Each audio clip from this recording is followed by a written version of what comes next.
ఓం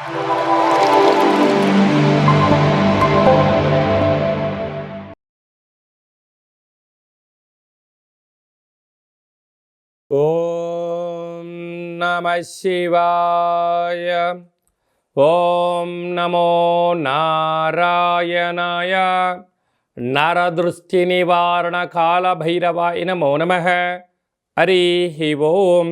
నమస్తే అస్తు భగవన్ విశ్వేశ్వరాయ మహాదేవాయ త్రయంబకాయ త్రిపురాంతకాయ త్రికాగ్నికాలాయ కాలాగ్నిరుద్రాయ నీలకంఠాయ మృత్యుంజయాయ సర్వేశ్వరాయ సదాశివాయ శ్రీమన్మన్మహాదేవాయ నమో నమః. హరి ఓం.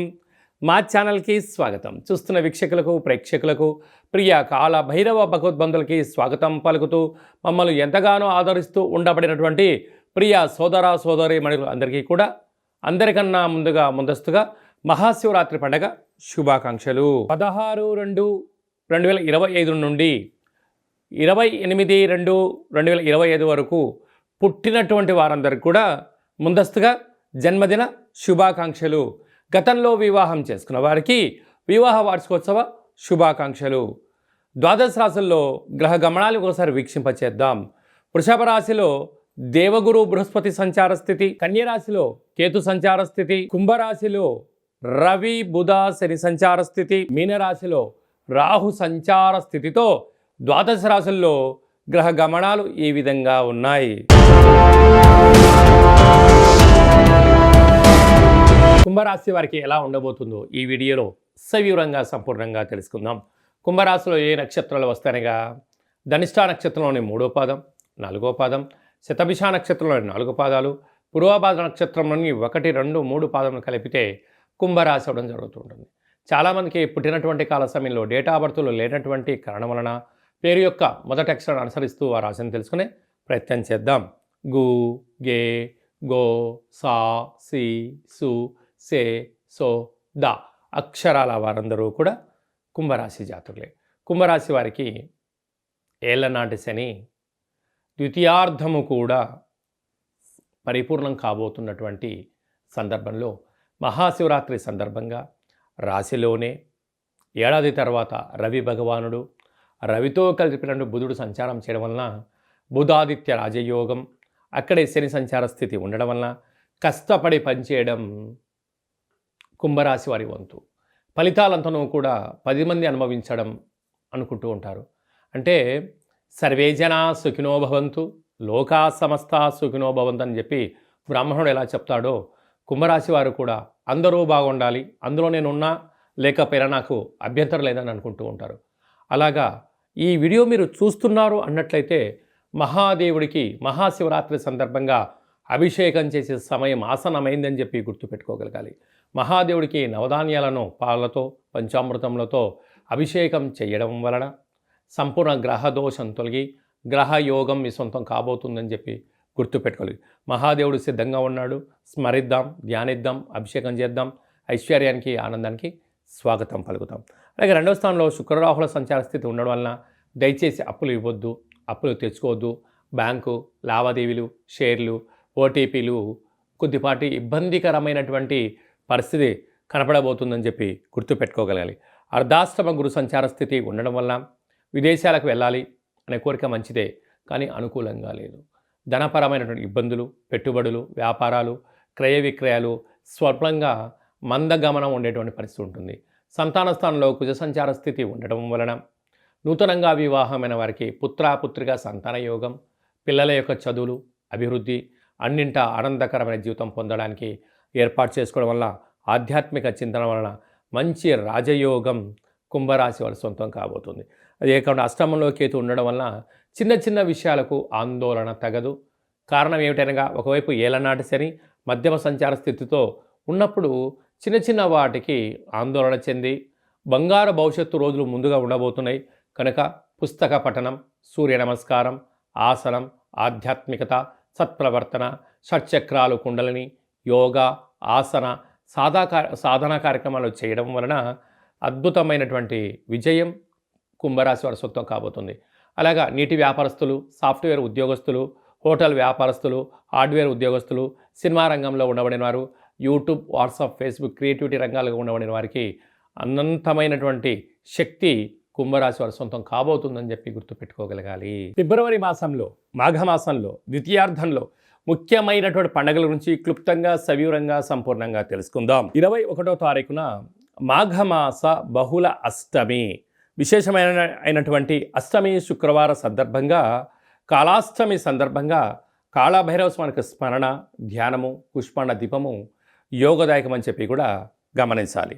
అలాగనే 26వ తారీఖున త్రయోదశి మాస శివరాత్రి, జన్మకో శివరాత్రి అని చెప్తూ ఉంటారు.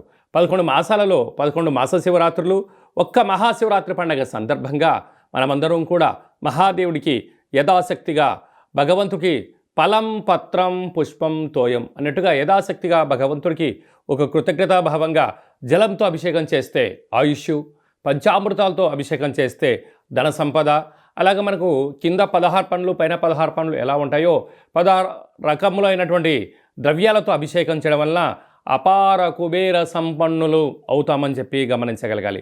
కనుక మహాశివరాత్రి రోజు యథాశక్తిగా దైవనామస్మరణ, ఆధ్యాత్మిక చింతన, అభిషేకము, జాగరణ, స్వామివారికి కళ్యాణ మహోత్సవంలో పాల్గొనడం, ఆ అక్షంతల శిరస్సు పైన వేసుకోవడం వలన గృహంలో ఉండబడినటువంటి వాస్తుదోషం, జాతకంలో ఉన్న గ్రహదోషం తొలగి అఖండ ఆయుర ఆరోగ్యాలని మహాదేవుడు ప్రసాదిస్తాడని చెప్పి గమనించగలగాలి. అదే కాకుండా 27వ తారీఖున విశేషమైనటువంటి గురువారము, ధనిష్ఠా నక్షత్ర సందర్భంగా మాఘ అమావాస్య, అంటే మాసానాం మాఘమాసం అని చెప్పి మనము వేదాలు చెప్తూ ఉంటాయి. ఆమాకావై అంటుంటారు. ఆషాఢ మాసం, కార్తీక మాసం, మాఘము, అలాగా ఈ 4 మాసాలు అద్భుతమైనటువంటి మాసాలు కనుక ఈ మాఘ అమావాస్య రోజున దేవుడికి స్మరించడం, అలాగనే సముద్ర స్నానం, దీపం దానం చేయడము, ఇంట్లో కూష్మాండ దీపాన్ని ఏర్పాటు చేసుకోవడం, నారికేల దీపాన్ని ఏర్పాటు చేసుకోవడం, అంటే అమావాస్య తిథి యందున గగనంలో చంద్రభగవానుడు శూన్యమవ్వడం వలన ఇంట్లో మనం అష్టముఖ స్వరూపమైనటువంటి కూష్మాండ దీపం పెట్టడం వలన గృహంలో ఉండబడిన అష్ట కష్టాలన్నీ తొలగిపోయి అష్ట ఐశ్వర్యం స్వాగతం పలుకుతామని చెప్పి గమనించాలి.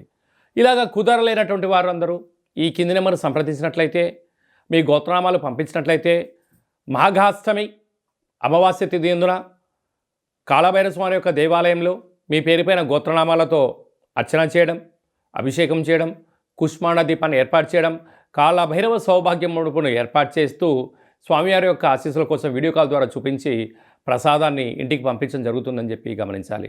అలాగే మహాశివరాత్రి సందర్భంగా మన యొక్క దేవాలయంలో మహాదేవుడికి రుద్రాక్ష స్వరూపమైనటువంటి ఆ రుద్రాక్షలతో భగవంతుడికి తులాభారాన్ని ఏర్పాటు చేయడం, అలాగనే అక్షర తులాభార మహోత్సవ కార్యక్రమాన్ని కూడా ఏర్పాటు చేయడం జరిగింది.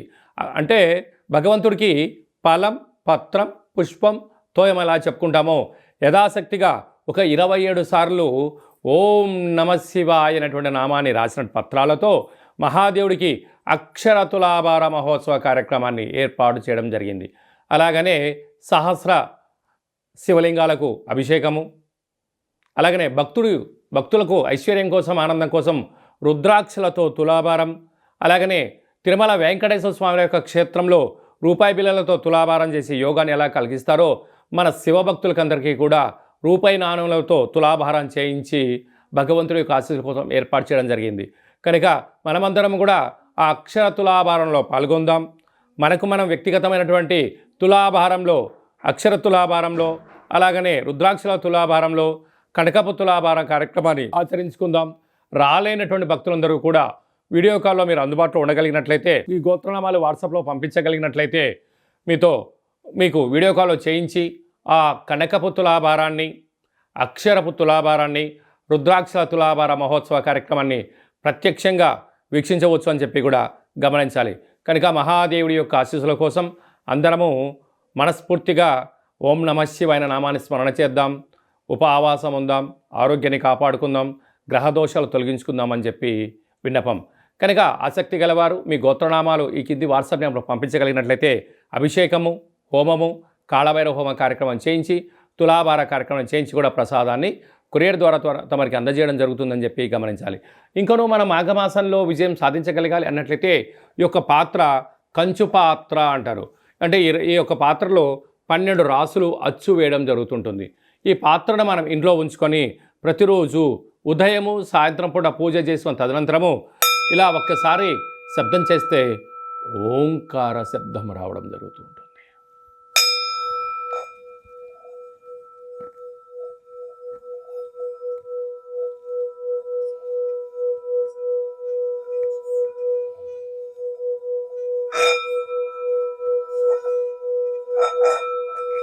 ఈ యొక్క ఓంకార శబ్దాలను సృష్టించడం వల్ల మహాదేవునికి మనం అనుకుంటున్న కోరికలు వినవించుకోవడం, అనుకున్న పనులు విజయం సాధించడం, మనిషి శరీరంలో ఉండబడినటువంటి షట్చక్రాలైనటువంటి మూలాధార, స్వధిష్టాన, మణిపూరక, విశుద్ధ, అనాహత, ఆజ్ఞాన చక్రాలు వికసింపచేయడం, బ్రహ్మజ్ఞానం కలుగుతుంది, అదృష్టం కలుగుతుందని చెప్పి గమనించాలి. ఈ యొక్క అక్షయ పాత్రతో పాటు మీకు ప్రత్యేకంగా కాలభైరవ హోమము 20 రకాల వస్తువులతో దిష్టి తీయించడం ఏర్పాటు చేయడం జరుగుతుంది. కనుక ఈ స్వామివారి యొక్క పాత్రను సొంతం చేసుకోవాలనుకున్న వారందరూ ఈ కింద నెంబర్ను సంప్రదించినట్లయితే, మీ అడ్రస్ పంపించినట్లయితే కొరియర్ ద్వారా కాళభైరవ స్వామికి అక్షయ పాత్ర అందజేయడం జరుగుతుందని చెప్పి గమనించాలి. మీ వ్యక్తిగత జాతకం తెలుసుకోవాలనుకుంటున్నారా? మీ పేరు, పుట్టినటువంటి తేదీ, నెల, సంవత్సరం, సమయం రాసి పంపించినట్లయితే 100 సంవత్సరాల జాతకాన్ని సవివరంగా, సంపూర్ణంగా, క్లుప్తంగా వ్రాయించి పంపించి మీరు పుట్టినప్పుడు గ్రహ గమనాలు ఎలా ఉన్నాయి, ప్రస్తుతం ఎలా ఉంటున్నాయి, రాబోయే కాలంలో ఎలా ఉండబోతున్నాయో సవివరంగా, సంపూర్ణంగా తెలియజేయడం జరుగుతుందని చెప్పి గమనించాలి. చాలామందికి పుట్టినటువంటి కాల సమయంలో డేటా ఆఫ్ బర్త్లు లేనటువంటి వారికి మీ పేరు యొక్క మొదటి అక్షరాన్ని అనుసరిస్తూ రాశిని తెలియజేస్తూ గ్రహ గమనాల్ని ఒకసారి వీక్షింపచేస్తూ భూత, భవిష్యత్, వర్తమానాన్ని రమణ శాస్త్రం ద్వారా అనగా గవ్వళ ద్వారా కాళభైరవ ఉపాసన చేత భూత, భవిష్యత్, వర్తమానం తెలియజేయడం జరుగుతుంది. కనుక జాతకాన్ని తెలుసుకుందాం, జీవితంలో అడ్డంకులను తొలగించుకుందాం, ఐశ్వర్యానికి, ఆనందానికి స్వాగతం పలుకుతామని చెప్పి గమనించాలి. కనుక జాతకాన్ని తెలుసుకోవాలనుకుంటున్న వారందరూ ఈ కింది నెంబర్ను సంప్రదించి అపాయింట్మెంట్ తీసుకొని సంప్రదించగలరు. అందరికీ శుభం, జయం, లాభం జరగాలని కోరుకుంటూ ఆశీర్వచనం. శతమానం భవతి శతాయుః పురుష సతేంద్రియ ఆయుష్యేవేంద్రియే ప్రతితిష్టతి ధనం ధాన్యం బహుపుత్రలాభం శత సంవత్సరం దీర్ఘమాయుః. సర్వే జనా సుఖినో భవంతు, లోకా సమస్తా సుఖినో భవంతు. సర్వం శివార్పణమస్తు. మరొక్కసారి మహాశివరాత్రి శుభాకాంక్షలు. ఈ వీడియో మీకు నచ్చినట్టయితే లైక్ చేయండి, షేర్ చేయండి, మా ఛానల్ని సబ్స్క్రైబ్ చేసుకోండి. మేము చేస్తున్న వీడియోలు, ఆధ్యాత్మికమైన వీడియోలు అందరికన్నా ముందుగా మీరు చూడాలి అన్నట్టయితే గంట సింబల్ను ప్రెస్ చేయండి, ఆల్ అనే బటన్ తెలియజేయండి. భగవంతుడి యొక్క ఆశీస్సులు పొందండి.